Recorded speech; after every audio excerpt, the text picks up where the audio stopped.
call to order the Thursday, July 7th, 2016, Ann Arbor Downtown Development Authority meeting. Susan, would you please call the roll? I would. With your permission, I'd like to make one small correction to the agenda, which is to note that our new city administrator, Howard Lazarus, is joining us here at our board meeting, and his name had not been on the agenda. We will save our welcomes for a moment, but first let's do roll call. Bob Gunzel. Here. Roger Hewitt. Here. Bree Clough. Here. Howard Lazarus. Here. Joe Lowenstein. Here. Al McWilliams. Here. John Moat. Here. Rishi Narayan. Here. Keith Orr. Sandy Smith. Here. John Split. Here. Bill Weiss. Here. We have a quorum. Okay, thank you. And first is audience participation. Would anyone like to address the DDA board?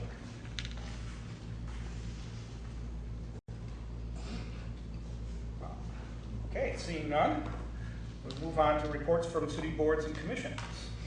Ray Detter, Downtown Area Citizens Advisory Committee. Last Tuesday night, downtown residents met with a few residential representatives from the near downtown residential neighborhoods. That was Tuesday night. Members of the old 4th Ward were there, Burns Park, and the old West Side. The first chance we had to talk, since 300 of us, including some of you, gathered in the backyards of 120 and 126 North Division on June 8th for our annual downtown party for all those involved in future plans for the Ann Arbor downtown area.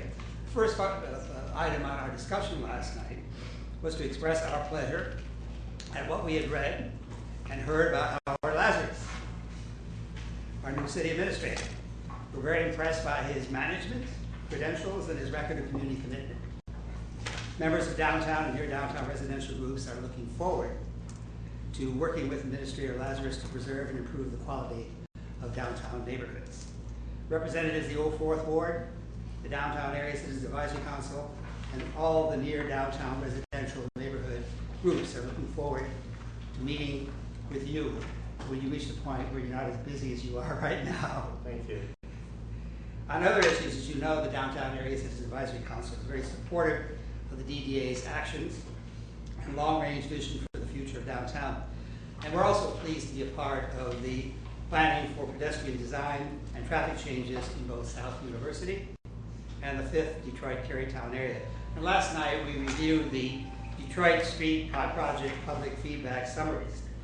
And we look forward to further September discussions of changes to the area, which I understand are going to take place at that particular point. The CAC, another issue, the CAC supports emerging plans for the connector and Ann Arbor's active participation in the development of a rapid transit plans for its transportation, and now led by former AATA head Michael Ford. Last night we also strongly supported the DDA's resolution to segregate funds to enable the future construction of additions to the public parking system, while continuing its long-standing support for alternative transportation choices to create capacity and extend the impact of future parking system expansions. The DDA resolution recognized the need to set aside funds for the construction of additional parking to support downtown's growth and vitality. And those present at last night's meeting also recognized the need for the DDA to carefully monitor any negative impacts of parking or lack of downtown parking upon near downtown residential neighborhoods and the city's residential parking permit system. When you get on to the issue of parking, of course, the rest of the meeting was devoted to that. And once our meeting turned to the discussion of parking, we once again agreed on the necessity to look at planning for the downtown and near downtown areas, emphasizing the importance of connective approaches and public-private development. How does our planning for the future of what is built on the Library Lane relate to the future of the First Martin properties, the future of nearby historic structures, the continued success of the district library, the Blake Transit Center, as well as Greyhound buses, the Federal Building, possible alternatives for the YMCA site, and plans for the Alley Creek Greenway and the entire downtown and nearby residential neighborhoods. What we want to see emerge is not something that we rush into, but something that thinks about all of the impacts upon these various areas on problems probably the most important block in downtown in terms of development. Connectivity must be a part of all our public and private planning decisions. Thank you. Thank you, Ray.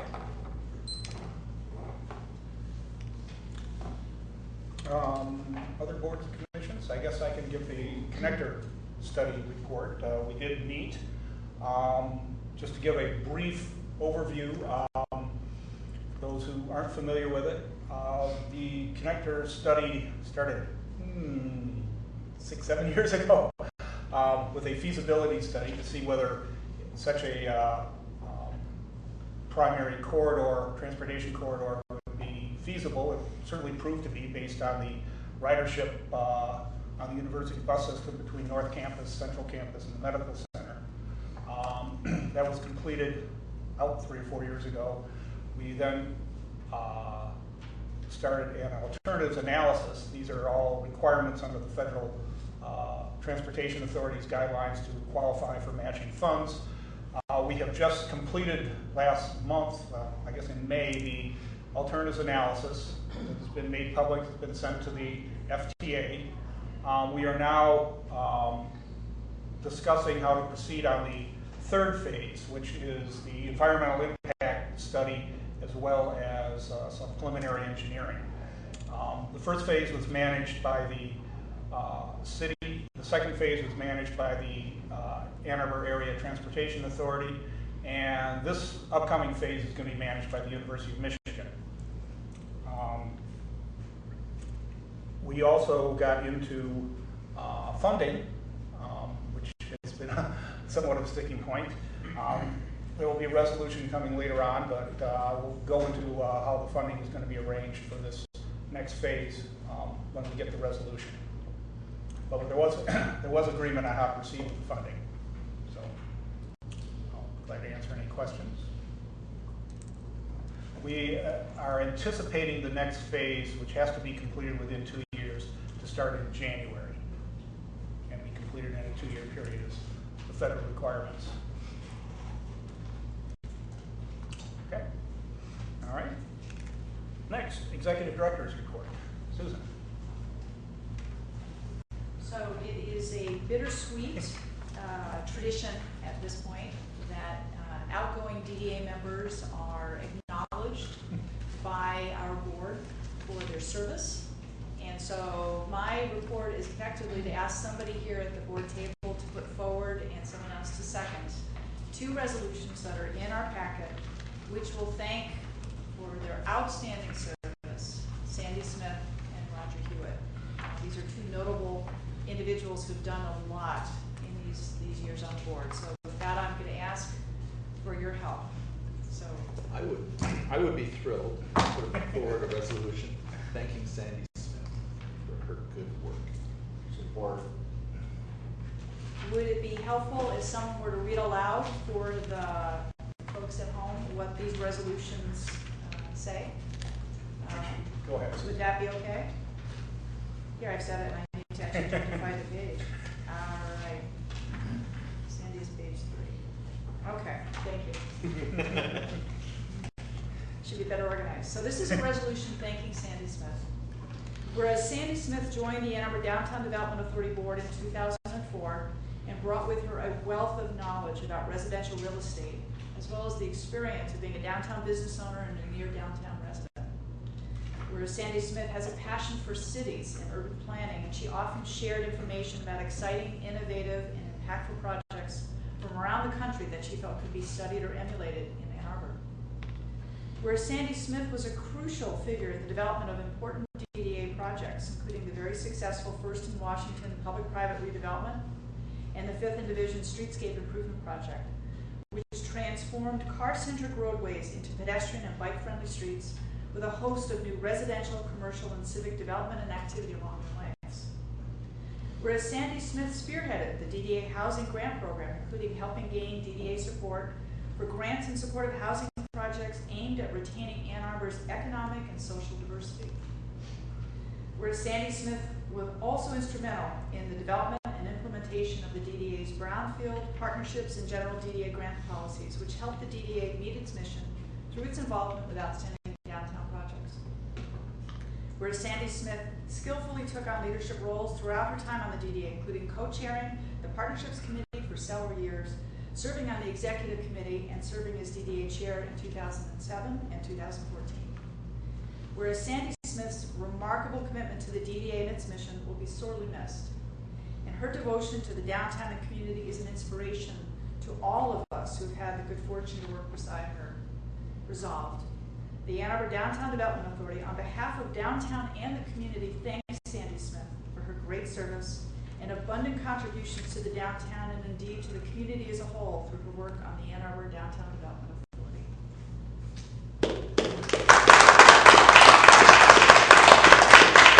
I hate to ask if there's any opposition. Am I allowed to say something? You sure can. We haven't voted on it. Discussion item? Discussion.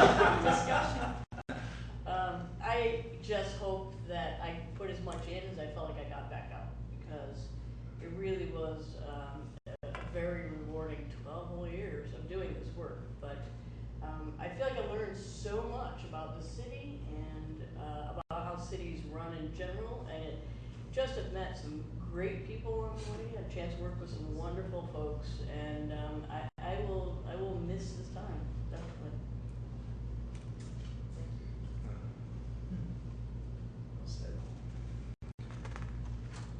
Vote. Oh, yes. Okay. Any other discussion? All in favor, say aye. Aye. All opposed? That wasn't it. Let it be That was seen as unanimous. unanimous. All right, so with your indulgence, we have a second one. We need a motion and a second. I would move that Second. a resolution thanking Roger Hewitt. And if you would give me the indulgence of reading into the record for the home viewing audience, the resolution thanking Roger Hewitt. Whereas Roger Hewitt has generously contributed a tremendous amount of time, energy, and commitment to the Ann Arbor Downtown Development Authority since joining the board in 2004. Whereas Roger Hewitt repeatedly took on important leadership roles throughout his time on the DDA, including serving as DDA Chair in 2008 and again in 2016, and serving as a longtime chair or co-chair of the Operations and Finance Committees. Whereas Roger Hewitt demonstrated a focused commitment to the goal of making the DDA's public parking system among the best in the nation, including outstanding maintenance, customer service, operations, and TDM practices. Whereas Roger Hewitt served a vitally important role spearheading the design, the approval, and construction of the Library Lane parking structure, the first major addition to the public parking system since the early 1980s. Whereas Roger Hewitt was equally zealous in pursuit of public transit initiatives to benefit downtown, including the connector study, a rail station location study, and express bus service connecting Ypsilanti with downtown Ann Arbor, among many others. Whereas Roger Hewitt's strength of character, his decisiveness, and his willingness to do the work necessary to overcome challenges made him an invaluable leader and board member. Whereas Roger Hewitt's remarkable passion for the DDA and its mission will be sorely missed, and his dedication to the downtown and the community is an inspiration for all of us who've had the good fortune to work beside him. Resolved, the Ann Arbor Downtown Development Authority extends its great thanks and best wishes to Roger Hewitt for his abundant contributions to the downtown and indeed to the community as a whole through his work on the Ann Arbor Downtown Development Authority.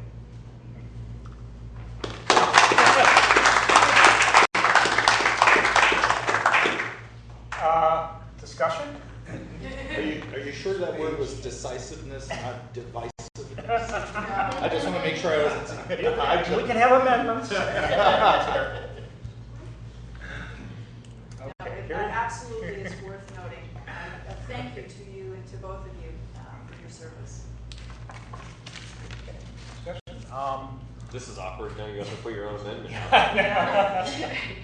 Okay, all in favor say aye. Aye. All opposed? Thank you. Thank you. Okay.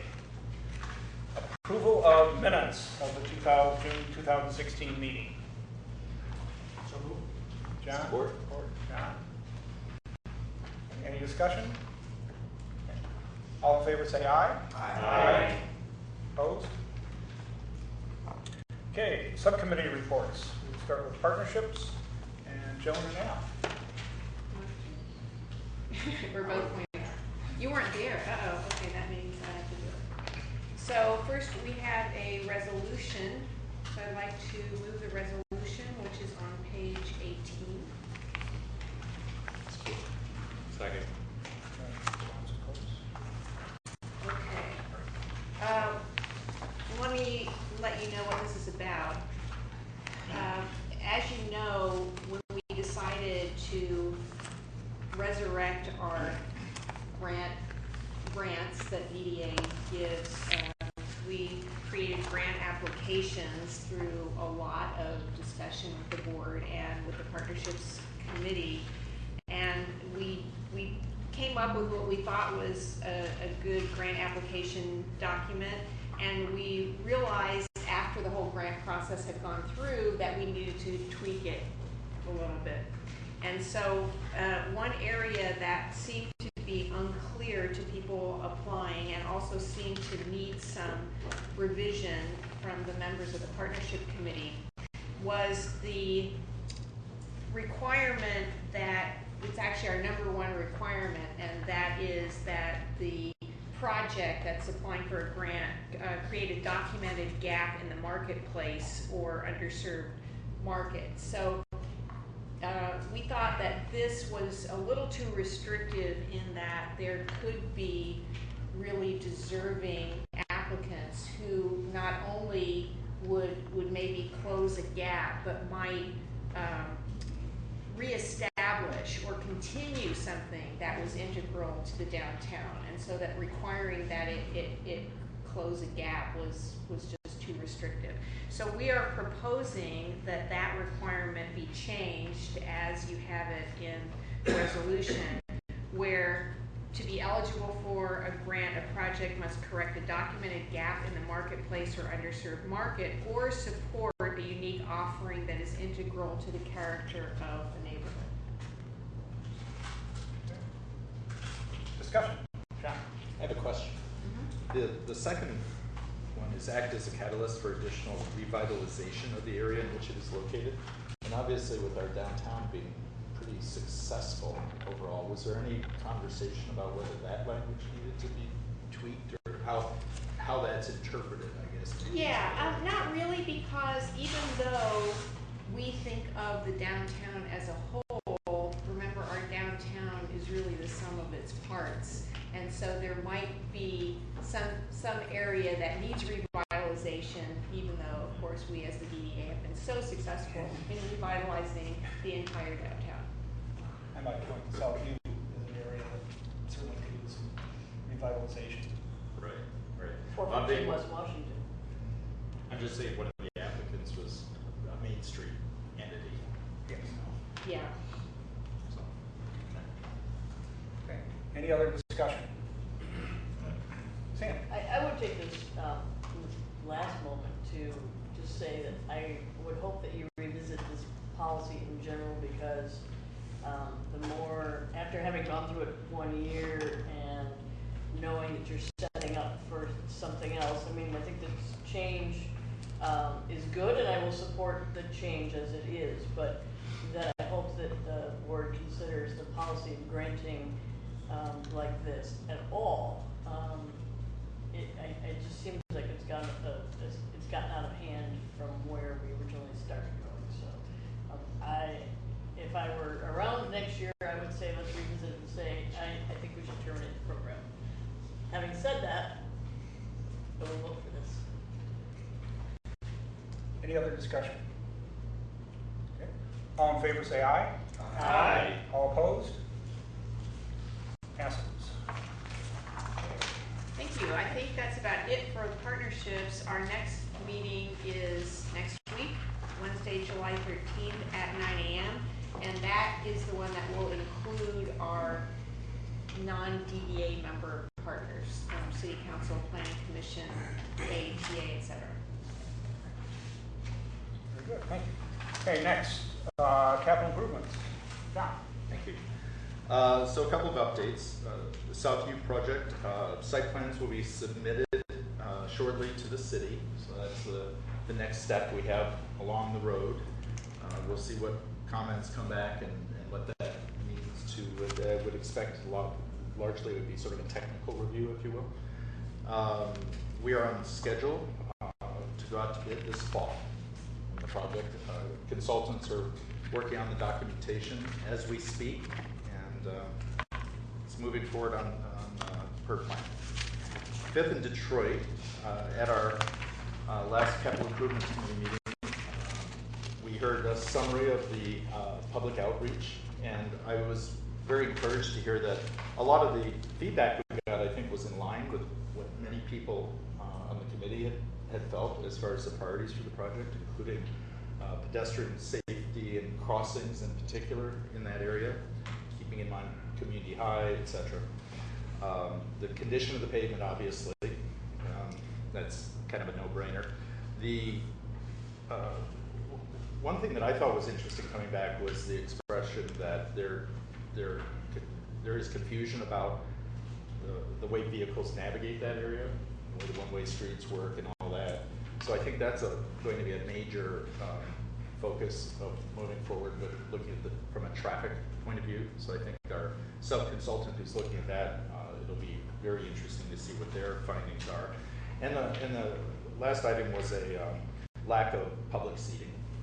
It's an area where obviously lots of people like to go for various events, farmers market, etc. The other factors, I guess, involved that people described was maintaining its unique character and historic brick look, which of course is sort of a focal point of the project, and also potentially adding or supplementing the trees or landscape with a little more green space. So obviously they're competing factors when you have seating areas for people and trees. You know, the same thing we deal with all our streetscapes, but it's the unique configuration that Fifth and Detroit might provide some nice opportunities. If anybody wants to see a detailed summary of the feedback we got from the public, you can go to the DDA website. So the next item I have is I have a resolution to establish a project budget for the Huron Street project. That's in our next third of 4 projects that we approved to move forward, and I'd like to move this resolution. For your support. Support. Great, thanks. So you'll see on page 21, copy of the resolution. And I think the factors here are consistent with what we'd talked about at the board retreat when we spoke in 2015. The Huron Street, this is the point in the sequence of the schedule for us to sort of get that next one up and running, even though obviously we're in the midst of Southview, Fifth and Detroit, just to keep that momentum going. We're in the resolution, we're looking at the improvements still being budgeted at the $4 million figure, keeping in mind that we had truncated the project. In other words, we shortened it to Ashley to Division, and I would suggest that that might be something to look at as we move forward. But, then other than that, let's see. I think that sort of is the basics of the project budget. Does anyone have any questions, concerns? Can you remind us of the timeline of how it would fit in? Well, as I described earlier, we're looking to put a project out for bidding in the fall for Southview. This one, I think it's a longer timeline. Do I remember correctly, about 18 months? Yeah, we wanted to Get allow through this next ourselves stage. time to develop plans deliberatively with MDOT and the city. And so I think the earliest we anticipated this thing might go out to bid might be 2019, thereabouts. Again, not knowing what we don't know, that was a general point of reference. So when this goes out to bid, will we be finished with We'll be everything done with else? Southview, because that'll be completed in 17. Yeah. The Fifth and Detroit project will begin in 18. That's an 18 project, so this would be the year after. Yeah. And I think just the design section alone is going to easily take 18 months because of, especially MDOT. I mean, that's the thing that's very different about this project compared to the others we're doing. And needless to say, back to what Susan said, change things. So, I think that's all I had to report about it. Any other discussion? Okay. All in favor say aye. Aye. All opposed? Passes. Thank you. So I have a second resolution to approve a design team for the Huron Street project. Oh, excellent. Design, page 22.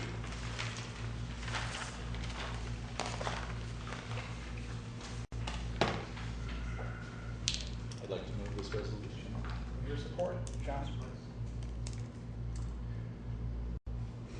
So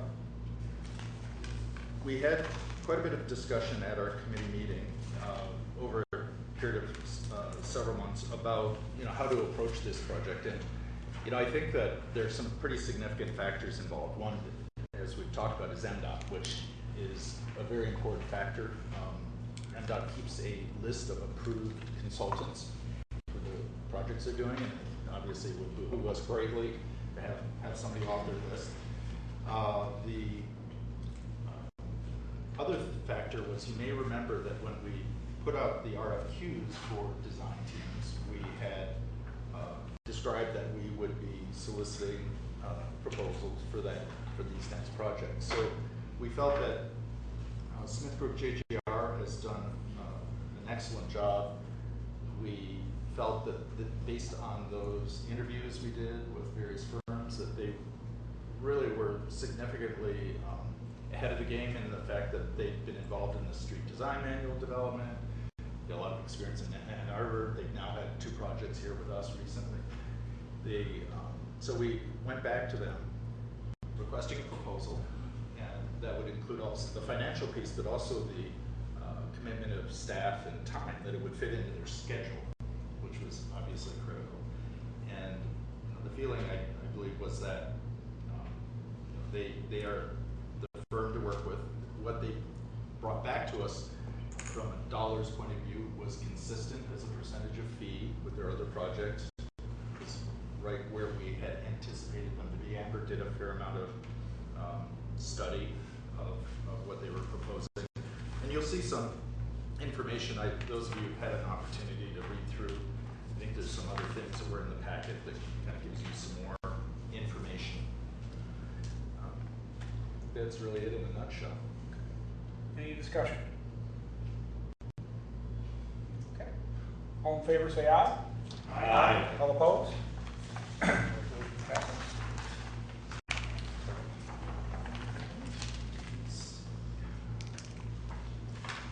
Sidewalk repairs. Susan, are you able to give us an update? So, as we have for the last few years, we have worked in concert with the city. We've taken on repairs of the sidewalk to ensure that our downtown remains walkable.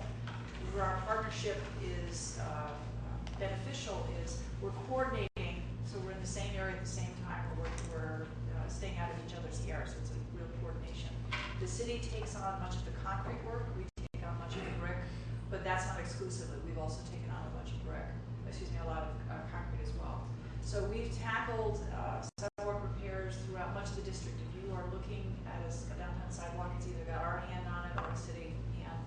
An example is you walk away from the office in front of the 4th and Washington garage, you see a whole stretch near the garage that was work that was done.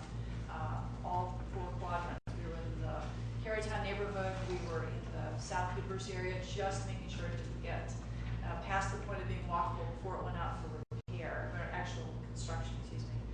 State Street and Main Street area, so you'll see efforts that were undertaken. And we took advantage of the city bidding process to work with Dome, and so we work with them under our contract as well as the city contract. Any questions, let me know. I can give you locations, I could also give you tree locations. So thank you. Susan, one quick question for you. Were there any significant problem areas identified that were beyond the scope of what could be done this year? Well, not so much that could not be done, but that could be done with some better planning more effectively, and a particular area of interest to us is Liberty Street, stretching from campus to Main Street. We have recurrent trees dying because the tree pits are 3x3 postage stamp size pits. We have trees planted where they shouldn't be, and we have places where trees should be. But adding to that, long stretches of brick that is falling into the sidewalk, creating stretches of area that really should all be addressed. But once you start tackling brick repairs, where do you stop? So what we've said to ourselves and the city forester is it would be great if next year, fiscal year 17 and or 18, we take on a whole project that is Liberty Street in concert with the forestry goals, and add to the size of the pits so we can capture more stormwater, take on whole sections of sidewalk. So I think Liberty Street will be a particular focus. Good, thank you. Susan, I would say go down to Ashland. Absolutely. Always Ashland. We will make a note. We're also making a note, just as an FYI, a perennial challenge for us in our downtown, and I'm looking to Marie when I say this, are the vaults under the sidewalk. We have areas that they clearly need help underground, and you can see it above ground. So that's something that DDA and city staff are talking about together, how we accomplish repairs in those areas. So that's a secondary area of focus. So as you can tell with these now 3 projects, thank you for your support of the resolutions. Staff and the consultants have a lot on their plate, keep moving along, and it's probably time that the committee let them do their work for a while. So our next meeting will be September 14th. Please note that that's a week earlier than usual, so September 14th at 11 a.m. Okay. Thanks. Sure. Okay, next. Finance Committee, Marie. So I'd like to move a resolution related to segregated funds for future parking additions. Support. So this is a resolution that's coming back. It's gone around the bend a couple of times. It was presented in May. And the goal is to set funds aside, very much in line with Ray Letter's comments, to have the ability to construct additional parking to meet the needs of the downtown. So these segregated funds would go toward building that reserve that is needed as a down payment if we were going to build another structure. So it's a good planning, and it's a good it's a good plan to meet the needs of the city going forward. It was originally postponed because we wanted to put a little more structure around it, have more of a discussion. So the staff did come back and they shared a lot of the information. So it's going to be using 860 spaces is the target size that we would be looking for. So we used that number to shape it based on past structures, what the down payment might be, and generally speaking, it's 15% of is what we've had to do in the past as a down payment to build a structure. It is feasible to construct these spaces within the next 10 years, and as for FYI, the board should anticipate that we'll tap our TIF as well as our parking revenues for the construction of the future parking structure or structures. I have a question. So the parking study, which I've read and seen, but was there a specific recommendation about timing or number of spaces and when we would need them and why we need them? So what the study presented to us was not a set of recommendations on what number of spaces to build and when to build them. What it gave us was critical information. Our system is full today. What we learned was it is anticipated we will see another, I think 2,200 residents living downtown in the next 5 years. Wow. We are likely to see from that and commercial growth, 860 parking spaces we need to figure out. And what it went to was details on how to encourage many of those individuals who are not yet even in our system to try our transit system, to use our bike resources, to consider car share. And so those recommendations are things that the operations committee are pursuing. But that 860 was an interesting question mark, which is those are in addition to an already full system. So that was the number that the Finance Committee used as a reference point of new demand not yet being met by the system. Right. But I guess, so my takeaway from the study, and I mean, just what I was getting from it is what you said, that the sum total of the recommendations seem to be, it will be impossible for us to solve our problems by adding parking, because it will be full before it's built, always. Much like expanding, that's what I would take away from the study. And so, I guess I would say, I don't know, I don't necessarily see a reason to strive to build more parking when I thought the recommendation was that's not going to do us any good, so we should be pursuing ways of getting away from parking. What the study also spoke to was the enormous cost, both financial and political, to adding parking. And so that was an important reason to focus on some of the less expensive, less politically blocked options.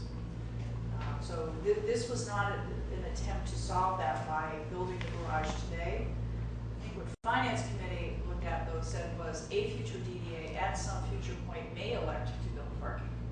If that DDA is to have that opportunity, what resources do they need to have available if they made that choice? This was not, I think, an intention to commit to building that garage today. It was an exercise in how do you anticipate what a future DDA may opt to do, and that parking reservation of dollars for that option was what I think this exercise was more to, rather than saying we're going to go build a garage with 860 spaces. The subtlety was to create the capacity for a future decision, not to make the decision today. John? I took away from the study that parking is not the only tool in the toolbox. It is an element that you'll never be able to solve the problem strictly through building more parking, but building more parking does have a place in solving the problem.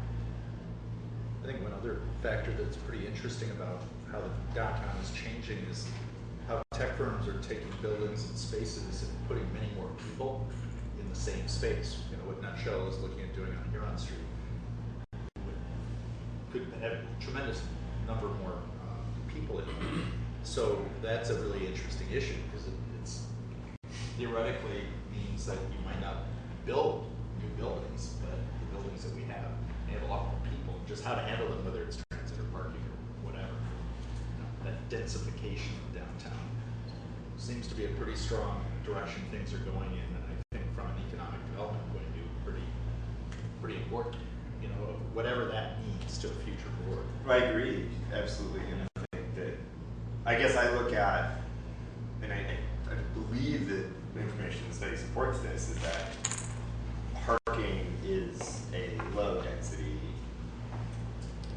older move, and that we are on the curve of critical mass getting to the point where we're passing that, and our other infrastructure capacity is also maxed out. The number of cars you can bring in and out of the downtown every day based on our street size and all that is maxed out. And so I think we're past that critical mass, and it's time to start moving past that, I think. Sam? With that in mind, if you look at the first resolve, in the end it's separate funds in the use of construction of future public parking spaces. May I suggest that you could offer a friendly amendment that may include other uses there for that. So it's a segregation for a future investment, and maybe that is in future public parking spaces, or alternative transportation options.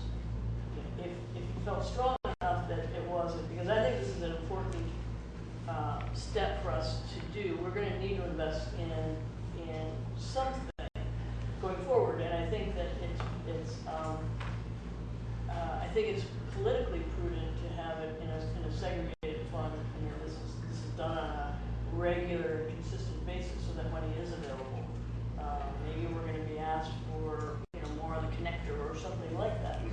So I think that this is a really solid practice, and I wouldn't want to lose the practice for fear that we're setting up something that's only going to be for parking cars.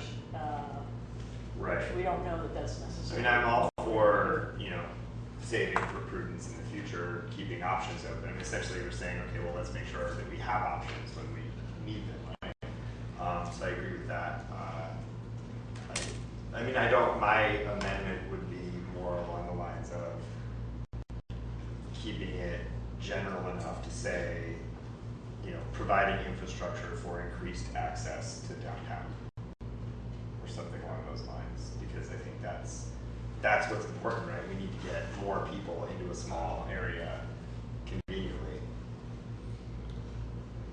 Then we should have money to do Would that. you like to propose an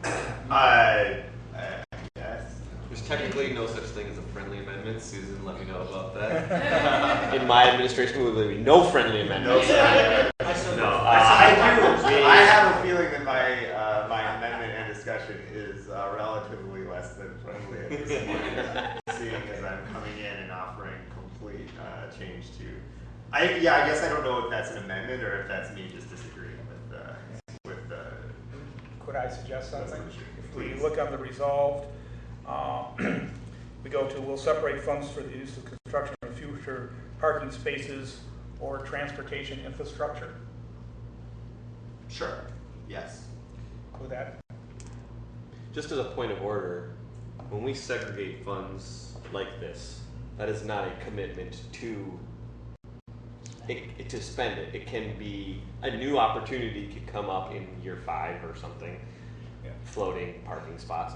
And at that juncture, we can make a decision. We're like, well, we've segregated this money, but this, like, a future board can vote on this. So is it, not that we can't do this, but is it irrelevant whether we do this or not? Or is it the intent for I future think board? putting reserving funds for future public parking spaces in policy is, although yes, you could change it with a board action in the future, I think that's pretty much, that's giving direction as to what we want, where we want to go in the future, and we're saying we want to build more parking spaces downtown in the future. We're setting aside money for it, which I don't agree with.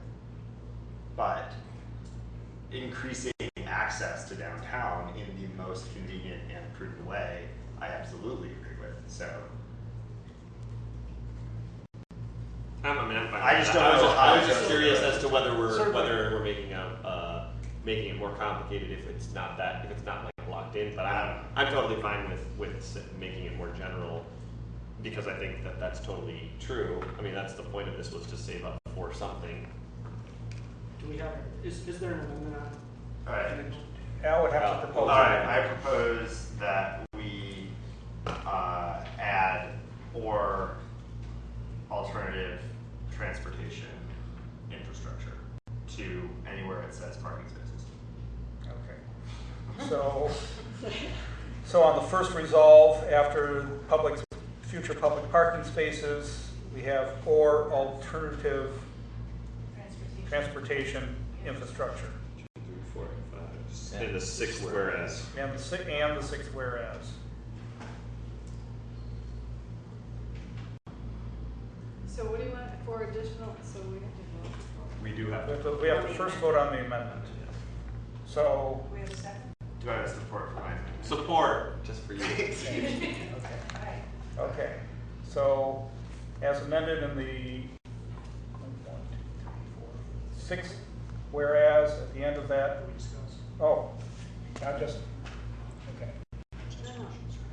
I just want to make sure we're clear. At the end of the 6th whereas, we add or alternative transportation infrastructure, and at the end of the first resolve, we add or alternative transportation infrastructure.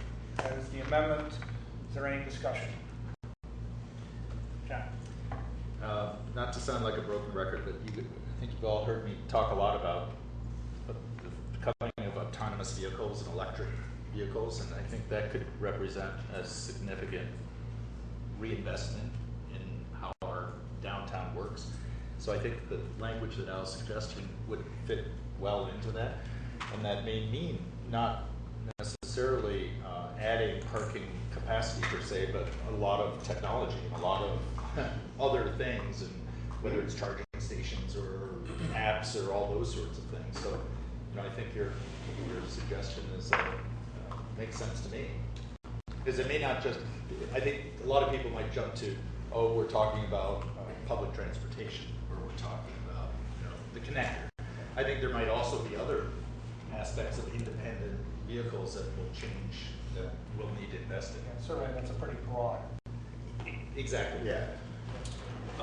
Thank you, John. I won't be supporting the amendment. I like the way that it reads now. I like the fact that we're setting aside for a specific purpose, and if a future board decides to change how that money's spent, then we can.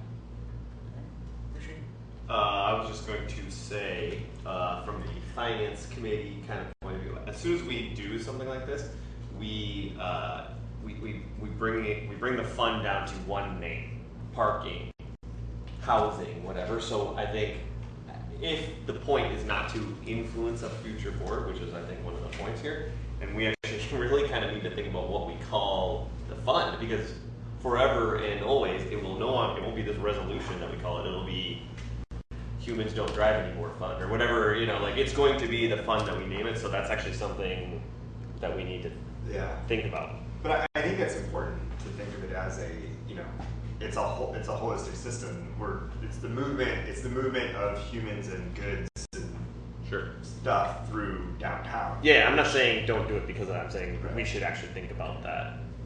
It doesn't have to be an iron out. One Transportation infrastructure. Sure, it could totally be TI fund. Yeah. That's not confusing with the TIF fund, but Okay. Is there any other discussion on the amendment? Well, I guess along those lines, is somebody suggesting we actually change the language of the top of the resolution says additions to the public parking system. So to that point of what we're calling it.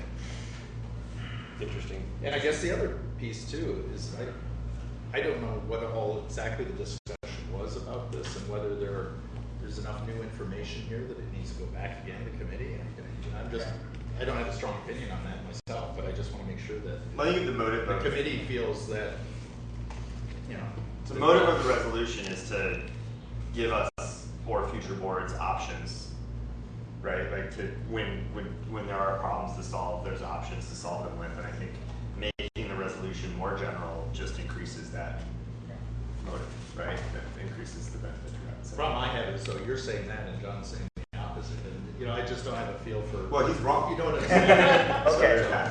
So moving forward, So we have an amendment. So maybe we are going to vote.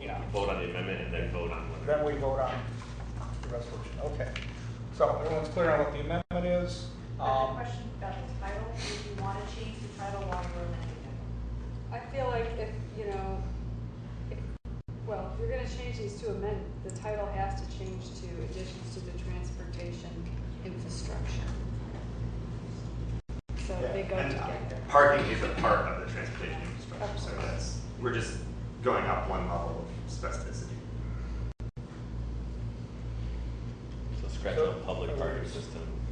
Okay, so you're suggesting on the amendment we scratch out the title public parking system and state transportation infrastructure, downtown transportation infrastructure. let's just say transportation infrastructure. How about, to keep it consistent, how about we keep in to the public parking system or transportation infrastructure? Yes. So I guess I would say that I agree with John, but as long as we don't feel like changing that name in any way eliminates parking from it, then I'm probably okay. Okay. So the resolution now reads, resolution to segregate public parking funds to enable the future construction of additions to the public parking system or transportation infrastructure. Good. Okay, are we good? All right. All in favor of the amendment, say aye. Aye. All opposed? No. Okay. Now, discussion on the resolution. I had one other question about the final resolve, and I know we talked about this in committee. are we still in a position where we can approve from the 16 budget this money, or does it have to, should we change the language so that it's coming out of fund balance?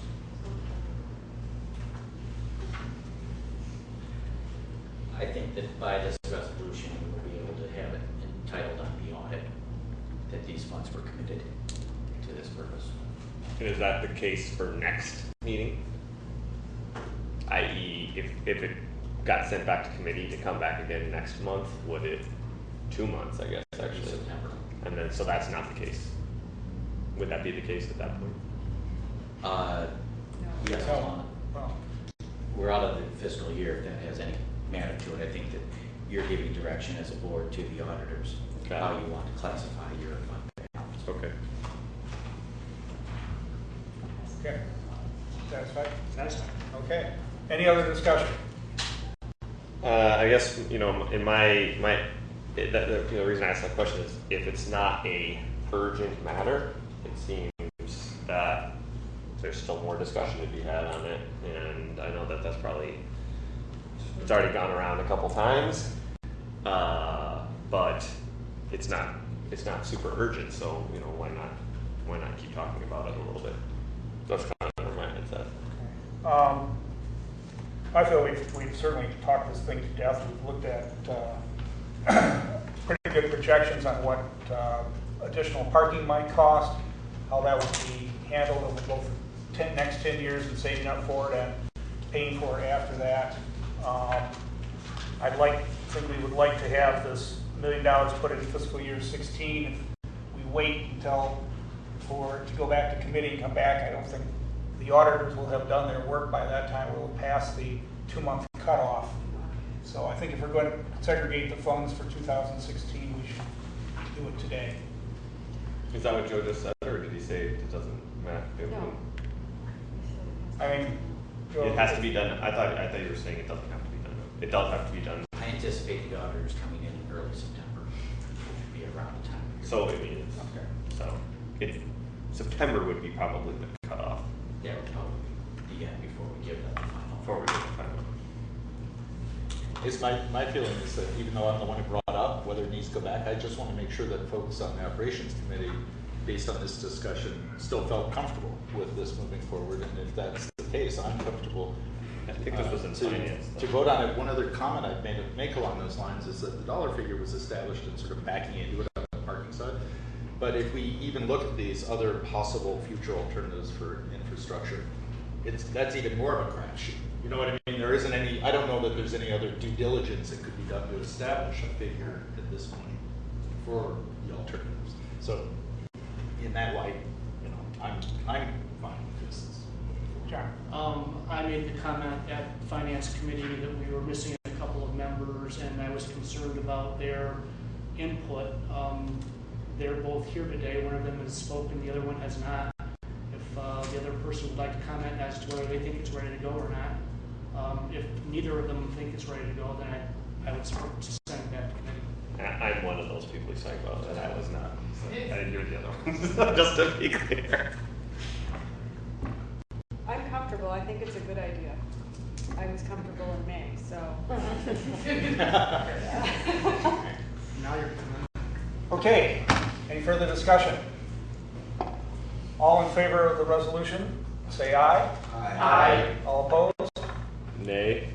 I guess I'm by myself. Resolution passes.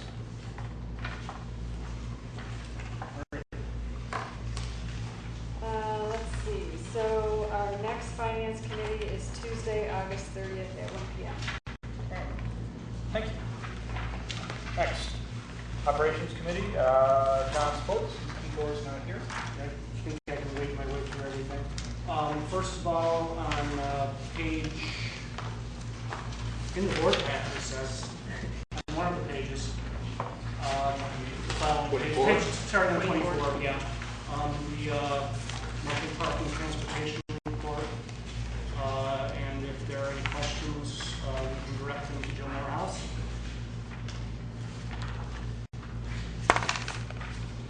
Not seeing any.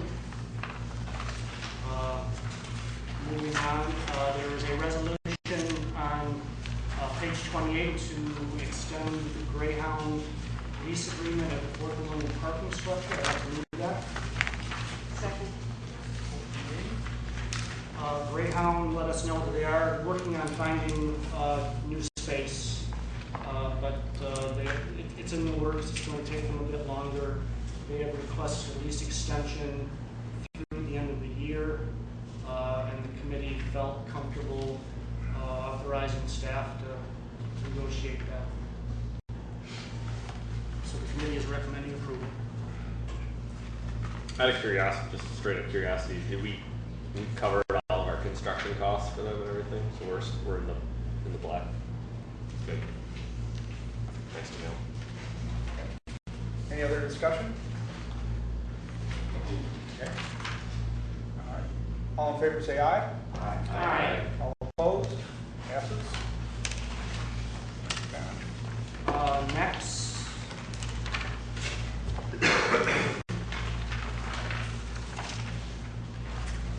resolution to amend the contract with GM for Maven car sharing parking in our system. Representatives from Maven were at the committee meeting and are here today, and they were requesting 16 additional spaces within our public parking system. They currently have 10, and also were willing to help us to add some additional electric car charging stations. The committee was generally supportive. I'm sorry, I should be moving the resolution. Yes. Let's move the resolution first. Do I hear support? Support. Committee was generally supportive, and again, went back and asked staff to discuss, and in the resolution, on page 33, you will see that the resolve is for 8 additional spaces, and also including electric vehicles and conventional vehicles for a total of 18 spaces, and the monthly rent for these spaces. In addition to the monthly rent, GM will be providing 6 EV locations and will be assisting in costs. And any details about that sharing, Susan may be able to answer if people do have questions. Is there anyone here from, Yes? so what does assist with the cost mean? And I guess I would say this. Do you get any tax breaks or anything for having this, having EV charging stations? Is there anything that comes to GM for that that's a benefit outside of just? Besides really good opportunity to showcase electric vehicles in the Chevy Volt, which has been the most popular vehicle in the fleet so far.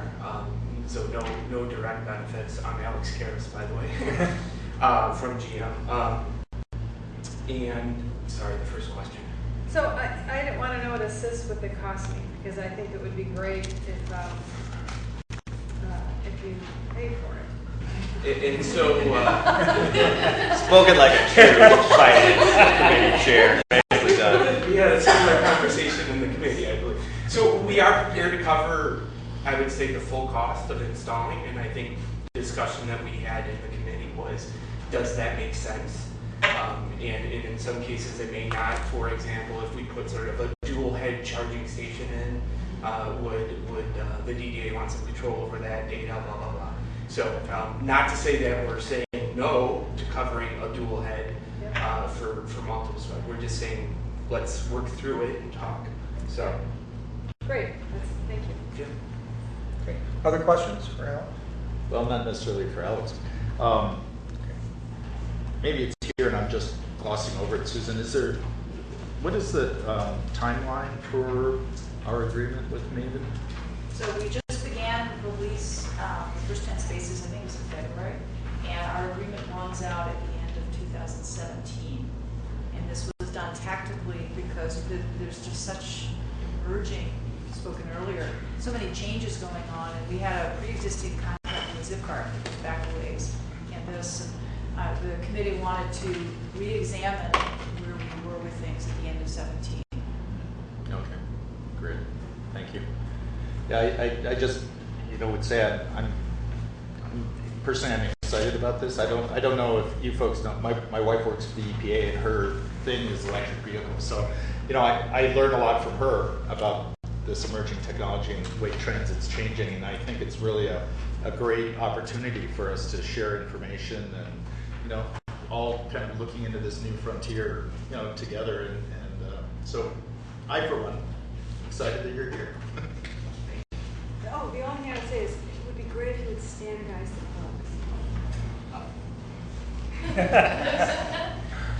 Never, always an opportunity to do. So the standard level 1, level 2, which is sort of the 240 volt, 120 volt, is all standardized. The what is not standardized right now, and we do share your concern, is the DC fast charging, which that's when you're able to charge a vehicle, for example, 30, 40 kilowatts in 30 minutes, so as a full battery. But do share your concern about standardization and have worked extensively with the industry to try to make that happen. So the good news is when we do put in those types of charging stations, we usually put both standards next to each other so customers and general residents aren't confused by it. Thank you. Okay. Any other discussion? I'm assuming, given the language in the resolution and what I'm hearing, that the cost for electric charging stations is still being talked about and will be worked out. Yeah, what I heard. But you don't have anything firmly in place in that regard. No, because each of the garages is a little different. So installation, we might run a little distance from electric in one, or we might already have pre-existing connections in a different one. So we'll work with representatives to determine exactly what those costs are. Okay. Any other discussion? Okay. All in favor of the resolution, say aye. Aye. All opposed? Passes. Next resolution, page 34, resolution to select a consultant for technology solutions. I would like to move that. Do I hear support? Support. We have a lot of conversations in the operations committee about data, about software, hardware, and it's clear to us that we want to keep improving our systems in the parking department. And one of the things that we're facing is that softwares, hardwares are often proprietary. The software goes along with the hardware. It's challenging getting things to talk to each other. And we have determined that we really need to have the things talking to each other. We need to buy things that will communicate with systems that will communicate with one another. And we put out an RFQ to ask if there was anybody out there who could handle this for us. And we did have one firm respond. And we set forward a project budget of $35,000. They have come back with a not to exceed contract of $25,000. And we think that the community thinks this is going to be a big benefit to our parking system. I have a question. This is for a company to help us to find the software and equipment we need, or they have the software and equipment? Joe may be able to, they will help us find and integrate, I think, software. Yes, they're not selling us any software, they're selling us the services to find that software, or to find the solutions that will get. So they're a tech consultant who's going to look and say, this is what you need. Correct. And so whether they find somebody or not, we pay them $25,000. For a report that tells us how to do this, if this can be done. But they don't help with integrating everything. That would probably be an additional add-on. Got it. And again, there is additional money in the resolution for add-ons at the end of the contract. Anything else we might? Have we Googled parking software?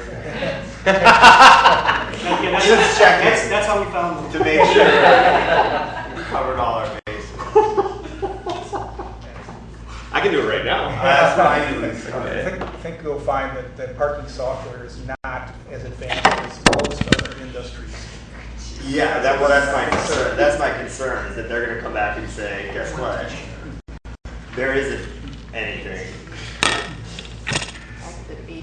It would have been better if you used that $25,000 to make some software because the one you need doesn't exist. All right. Yeah. Yeah. And there was one respondent. Yeah. You feel who talked to him? Did you talk to him?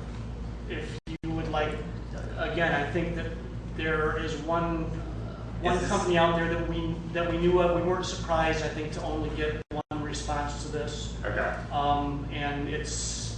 They're not here, are they? No. Does RepublicNet do something like as they're the majority of our data holder? They don't have a person or somebody who would like see like here are approved or here are people that we recommend. I mean, it seems kind of. The question was asked, no, they don't have any. Really? Specific. I mean, this was, They don't want us to do this, right? this firm came through Nelson Nygaard Oh, interesting. as a suggestion. We had a phone interview with them before we even put out the RFQ. And it sounded very positive. They have ideas of how to get to what, to know the results of implementing the Nelson Nygaard study recommendations. Joe, aren't they based out of San Diego or something? They are based out of San Diego. And correct me, they did the San Francisco system that was pretty She innovative. was involved, the Yeah. principal that we talked to, Joe Dixon, was involved with the San Francisco system and worked with. Yeah, they've worked in roughly how many different systems? There's a fairly At least long 20. list, at least 20 different systems.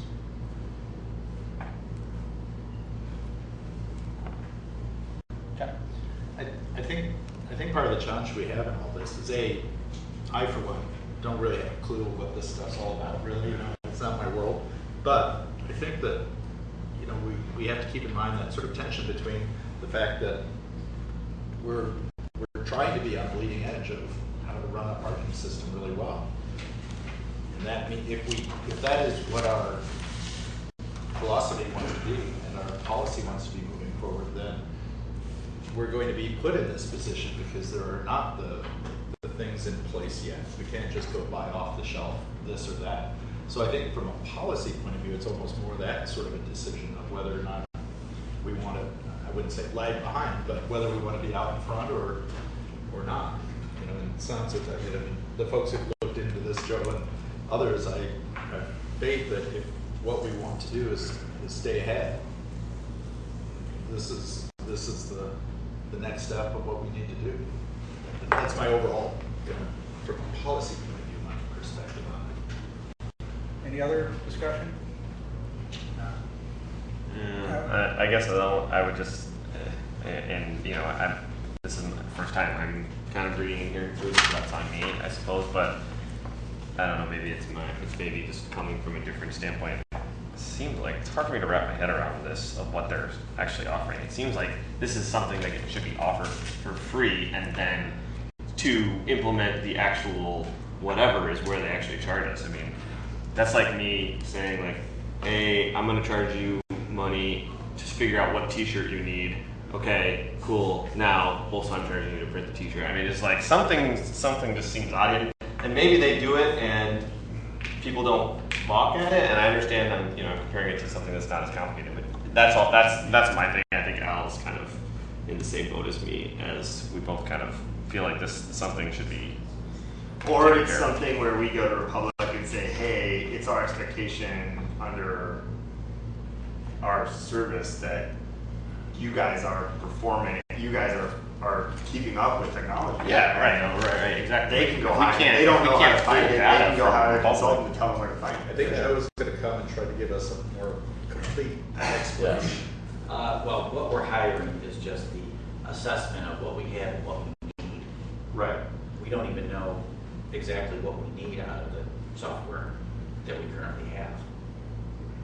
Oh, so okay. So it's just a blanket like what else could we be learning from this? And what we want to know, how are we going to get it from Okay. the software? So it's also what we want to know, not just how we're going to get it.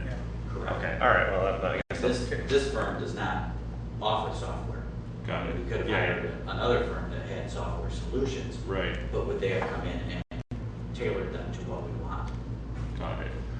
I would say that in a parking system that's at capacity, trying to squeeze as much additional capacity and usage out of that is critically important, since we're clearly not going to be able to build another parking structure in the near term. Totally. And this is, I think, the staff's and the operations committee best idea on how to move forward with getting as much utility out of the system as we possibly can, given that we aren't even sure what questions we should be asking, let alone how to get that data out of the system. Totally. So, and they can recommend it from Nelson Nygaard. So I'm assuming that this is something that. So that would have been my first question. Would have been like, is this not something Nelson Nygaard is like? Hey, we would like to analyze this data, but we can't get it, or something like that. But I'm assuming what you're saying is they actually don't do that, and so they're recommending this company to do it. There were points in the Nelson Nygaard where Nelson Nygaard wanted information, and it was very laborious Right. on the parking system's part to furnish that information. Right. And the information was received in a different fashion than just going to databases. Right. Okay. Yeah. I think some of the skepticism I'm hearing from The skeptics. people who are sophisticated in terms of these things. The parking software, the parking systems are not where perhaps you think they should be in terms of integrating software. A lot of people are out there selling a lot of different systems that give you a lot of different information, but a lot of it's useless information. The reports don't line up properly. You really, I think, we're at the cutting edge of this, and we want to stay at the cutting edge of it. And what's out there now is not doing it. Right. Agreed. And it needs to move in that direction. Agreed. And we hope that we can move ourselves in that direction. Yeah. I think that's all true. Yeah. I absolutely think that's all true. Okay. Yeah. I think that that's not. We don't disagree with that. I think anyway, I'll leave it at that. We'll just go on. Yeah, having bought a lot of software systems over a fairly long career, many applications fail because vendors will try and force fit you into their model. Something like a parking system that's so highly localized and customized is probably worth the effort to get someone to spend a small amount of money to help define what the desired outcomes are and the strategy to get there, rather than leaping past that and spending a lot of money on a system that may not get the full functionality out of it. Worst case might fail. So my understanding is this is sort of a refinement of scope and needs that will help with the future procurement. Yeah. So can I, for like a couple grand, I'll call San Francisco and ask them what they're using, because didn't they put that system in? And then I'd be like, what are you guys using? and then I'll do it for like half this. Yeah. So like, Okay. so All right. real quick, I think this is like, so Nelson Nygaard apparently needed. We know what information we need, right? Not really. Okay. not- we don't. I think we know some of the stuff, but we don't necessarily know the format we need it in. And Nelson Nygaard gave us some direction. These are people I think are here to clearly identify if you're going to manage your system. This is the type of system you need, and this is the type of information you're going to need, and here's how you can get it out of the systems that are available. So I Okay. think we can argue on whether it's necessary or not, but I feel very firmly that if we're going to keep our parking system in one of the top of the country, we can't sit and just buy off-the-shelf stuff and hope it will work. We've got some of that right now, and it's not working very well. It's not giving us the information we need. Have we been very specific with this company about the outcome of their research? Have we listed what it is that our expectations from that, so that they're not off on a goose chase? They are going to come back with exactly what we were looking for. Part of this process is to get to that, what we are looking for, to have them interview DDA public and all the people involved in this to come up with what is the end product or the end system we want. So that then they can go out and look for what we said we wanted. Correct. Okay, so that's part of this $25,000. Yes, that is what, this whole contract is about. Okay. Okay, any more discussion? All in favor of the resolution, say aye. Aye. All opposed? Nay. Nay. All right. Resolution to support phase 3 of the Arbor Connector Study, which is on page 35. Would like to move it. Support. Support. Phase 3 environmental study phase will be be led by U of M and scheduled to begin in early 2017. DDA has provided support for the previous stages of the connector study, and the committee expressed support to provide funding in an amount equal to the city's, which I think at this point is $60,000. But that's not firm. So at the time of the budget approval, there was an amendment, you see the language in the fourth whereas. At this point, we think that phase may cost somewhere between $3 and $4 million. So what the council did was put forward an assumption based on the $3 million figure, with the U of M absorbing the lion's share of that and 2% to the city and the DDA. After we put out to bid, the costs come back at the higher level, the $4 million level. We can come back and amend this. So this is reflecting what the council did, knowing that until it's bid, we won't really know what that cost is. We are assuming it's not less than 60. Yeah, we're going on an assumption based on previous studies and what we think to be the scope of phase 3. Since I'm certainly the person most knowledgeable about this, I will, I'll give a little, as I've been involved, for those who don't know, at the very inception of the connector study, when we were just scribbling lines on maps, 11 years ago. The phase 1 feasibility study and the phase 2 alternative analysis studies, 80% of that money came from federal grants, and the balance came from the 4 partners, the city, the AAATA, the U of M, and the DDA. The AAATA did apply for a grant with some money that was left over. They have received $400,000, but as you indicated, the study is estimated to be the $3 to possibly $4 million. At our meeting a couple weeks ago, after the city resolution for like $60,000, AAATA said they would put $400,000 in for the federal grant. I volunteered that we typically follow what the city does and need this language that comes right out of the city resolution. The U of M was asked whether they were willing to pick up the balance, and the answer was yes. So if we put in our $60,000, then we will have the study fully funded.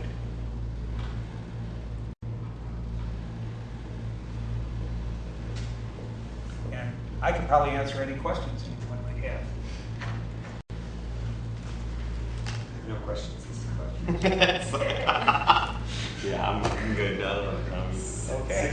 63. Yeah. Pretty straightforward. Yeah, it's 2% of the total cost, and I certainly, as I say, U of M will be leading this, paying for probably about 90% of it, but they are certainly glad to have partners involved. Okay, all in favor of the resolution, say aye. Aye. All opposed? Passes. My final things are parking structure repairs. DC Byers has been annual maintenance and repair work. June work included concrete repairs in small areas of seal coating at Liberty Square and Ashley, and guardrail replacement at Maynard. And the other report is construction at 4th and William, stair elevator. The elevator installation continues. Our target still is have that first all day open prior to art fair, and that target's still there. Any questions? I have a general question. Speaking of art fair, considering it's coming, and our new city administrator hasn't experienced our art fair yet, I guess I'd ask whether you or Joe or somebody could just give a quick update on kind of where we are in being prepared for art fair. Things, how are things with the churches, and or Susan, whoever can kind of give us a quick reassurance. Oh, there'll be an art fair. Don't worry. After. Well, I'm just thinking that if things go wrong, who's going to get the calls first. Absolutely.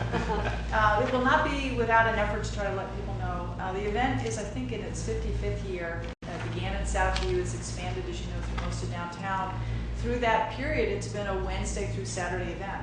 Back when this was created, it was really bargain days for the stores. And the stores were really open at those days. And it was also when the buying public had more people who were available. Fewer women were working, more people available on Wednesdays to come to the fair. And over 55 years, the world has changed pretty dramatically.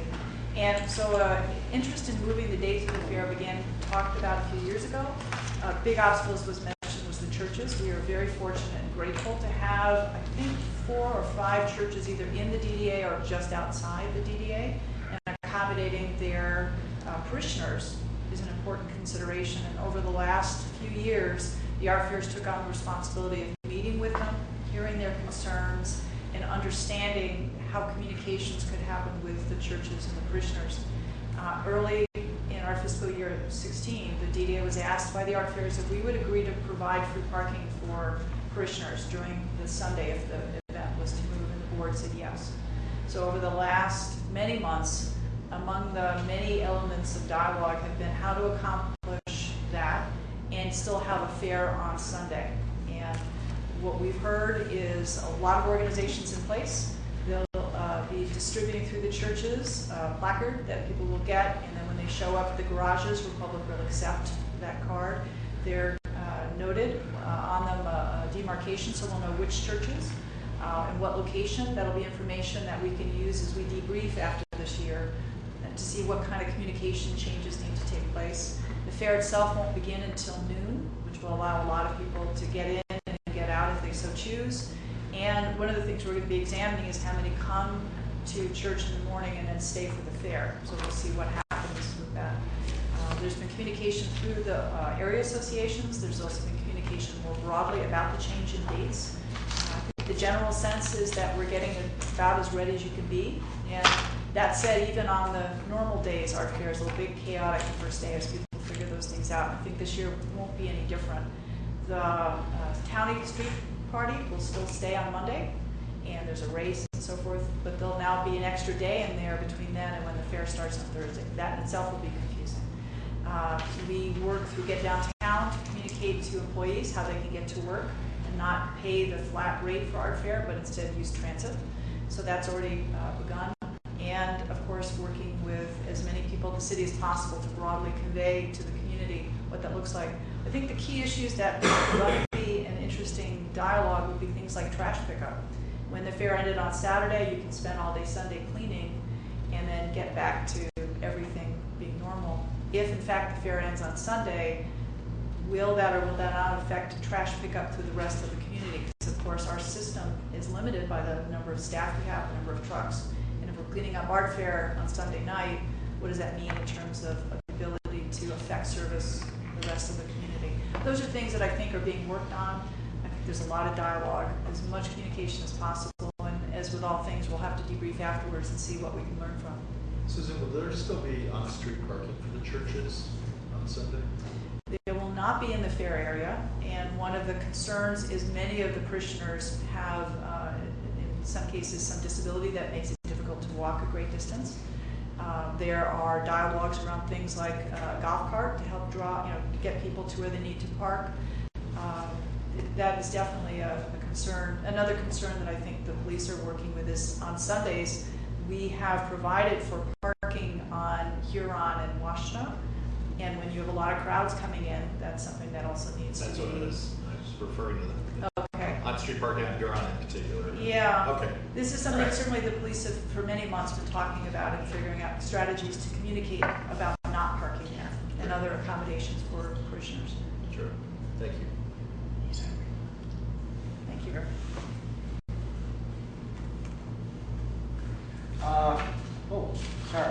Our next operations committee meeting is Wednesday, August 31st at 11. The July meeting has been canceled. Thank you. Next, executive committee. Executive committee met at 11 o'clock today. We went into closed session to discuss Susan's evaluation and compensation for the coming year. And we have a resolution that we'll pass around here concerning that.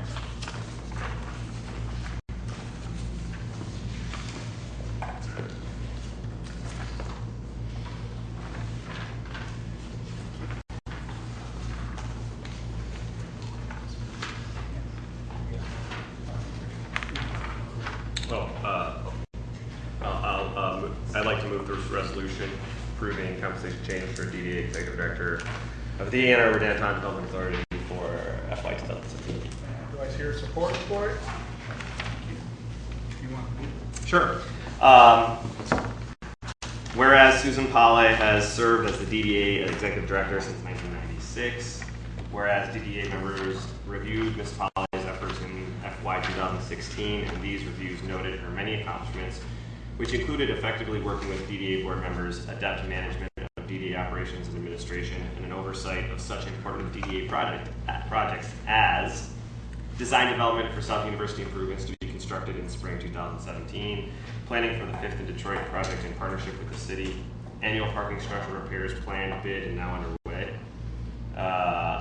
comprehensive transportation and parking management TDM study completed and recommendations issued, phases 2 of a new new elevator project at 4th and William nearly completed.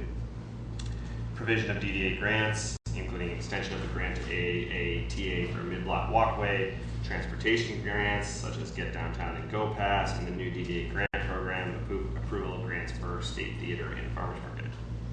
Redesigning DDA offices to provide better staff work areas, maximize storage, improve meeting space for the DDA Board and Public, working with the city on city initiatives, including the sale and redevelopment of the Library Lane property. Whereas Mrs. Polley is often called upon to address city council and does so with tact and proficiency, and she serves as a vital resource for downtown stakeholders and the community at large. Whereas the DDA Executive Committee recommends that Mrs. Polley be provided with a compensation change retroactive to July 1, 2016, increasing her salary by 3%. Resolved, the DDA board recognizes Ms. Polley's performance and accomplishments and approves the salary adjustment as recommended by its executive committee. Do I hear any discussion? None? Okay. All in favor say aye. Aye. All opposed? Very good.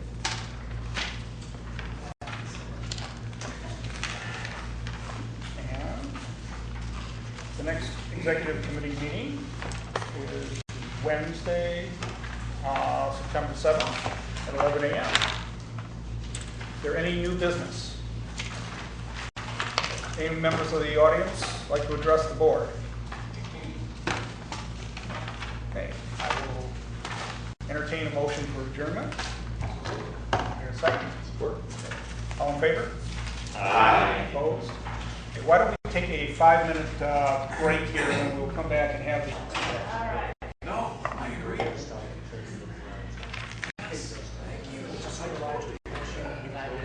Okay.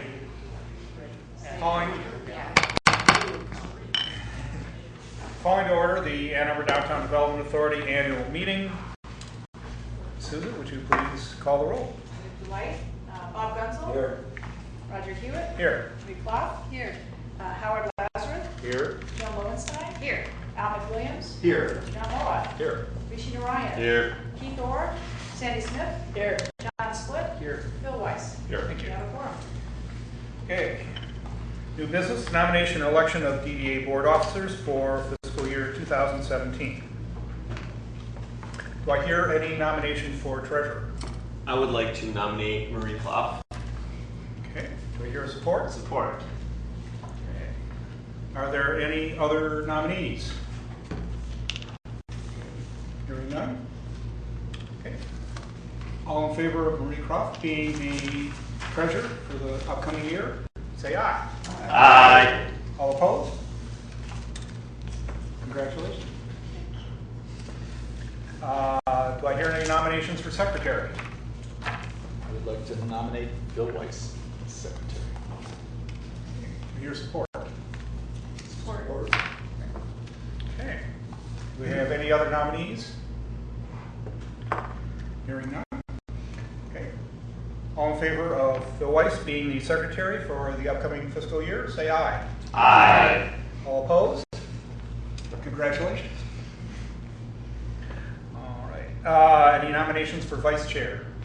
I would like to nominate Al McWilliams for vice chair. I want to make sure he gets his fair share of this. Okay. Do I hear support? Or that almost died in committee right there. Okay. Do I hear any other nominations? can I nominate someone else? Sure. Just can't be Sandy or me. Yeah, no. Okay. Here are no other nominations. All in support of Al McWilliams being vice chair, say aye. Aye. All opposed? Okay. Have any nominations for chair of the DDA? I'd like to nominate Rishi. Sheena Raya? Do I hear support? Support. Okay. Okay, do I hear any other nominations? Okay, all in favor of Rishi Narayan as chair of the DDA for the upcoming fiscal year, say aye. I don't know for myself. Yeah, you can vote for yourself. It's okay. Abstain. All opposed? Okay, Rishi, you are the new chair. Okay, DDA committees. We have to vote to a resolution to state committees for each year.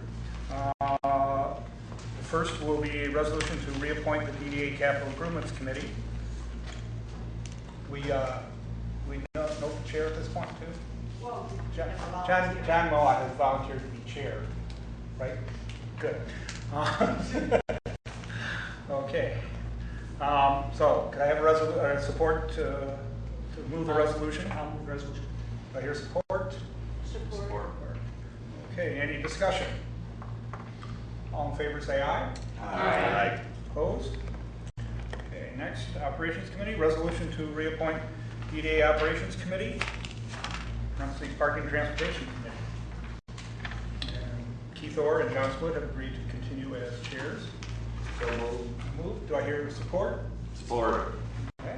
All in favor say aye. Aye. All opposed? Resolution to reappoint the DDA Partnerships Committee with Joan and Al being committee member chairs.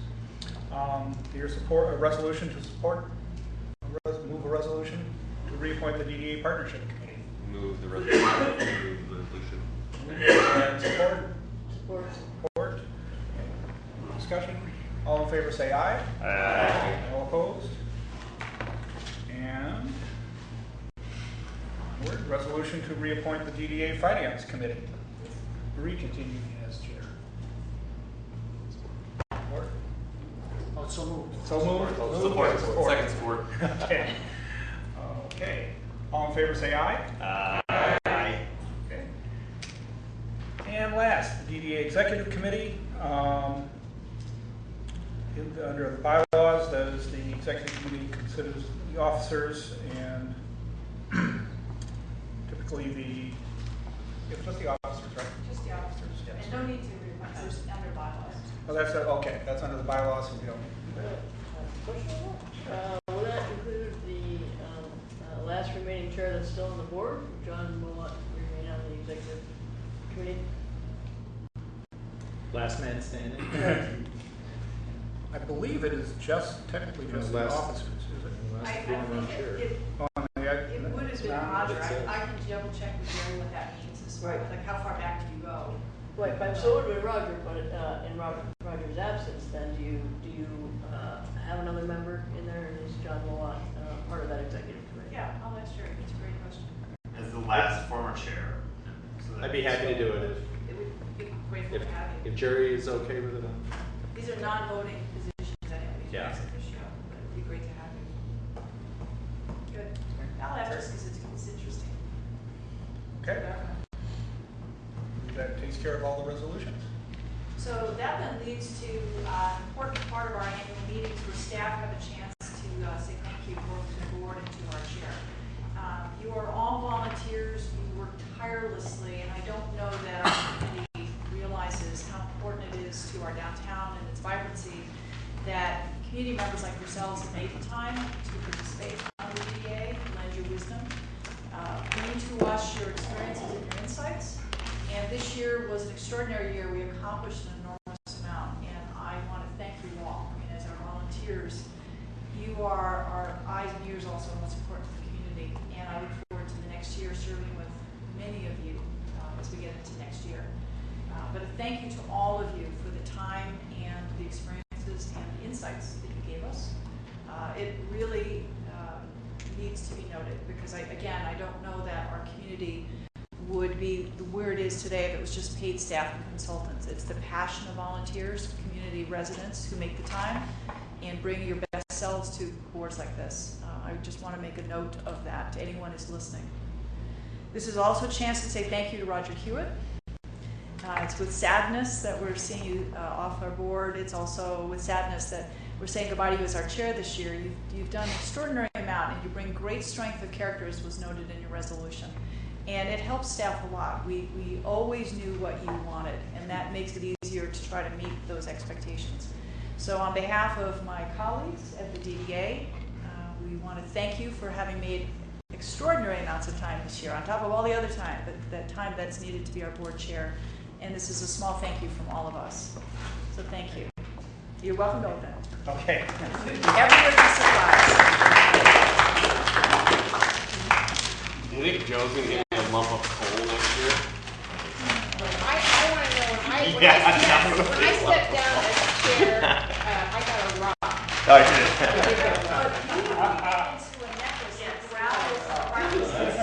That's sweet. Yeah. Oh, that's cool. Oh, That's really perfect. It seemed appropriate. Yes, as everyone knows my fascinations with rail travel. Thank you. Thank you. Susan. I want to thank Joe and Jada, and Amber, and everybody on the board. It's been a very, very challenging but very rewarding. I heard drinks were on the house of Red Hawk.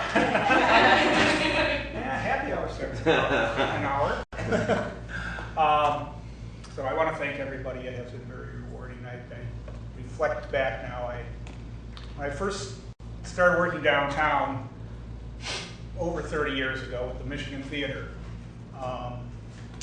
everybody that talked about downtown talked about how fragile it was. Was it going to go the way of a lot of Midwestern downtowns, which just became ghost towns? And you know, that was the big concern: is were we going to survive?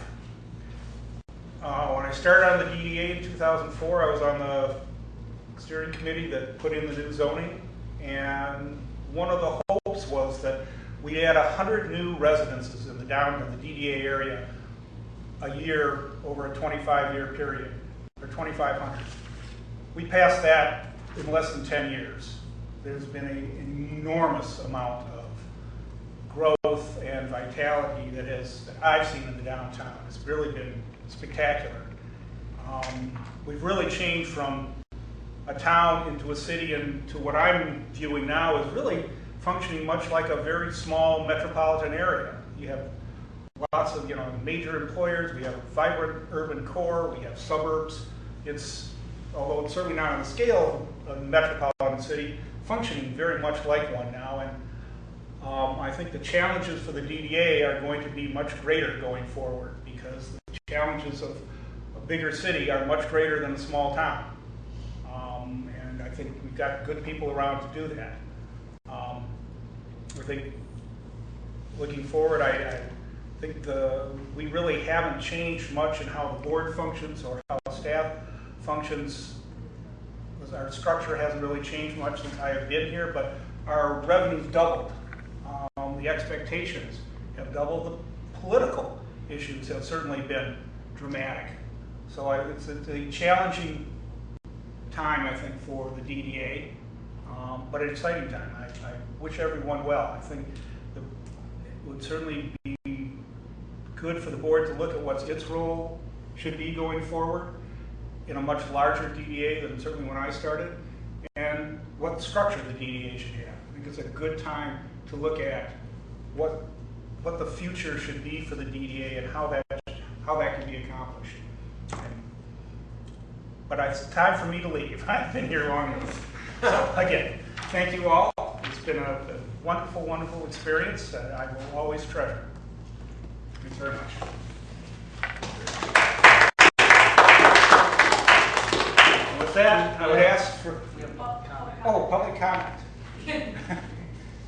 Seeing none. Seeing no public. I would ask for a vote to adjourn. So moved. Support. All in favor, say aye. Aye.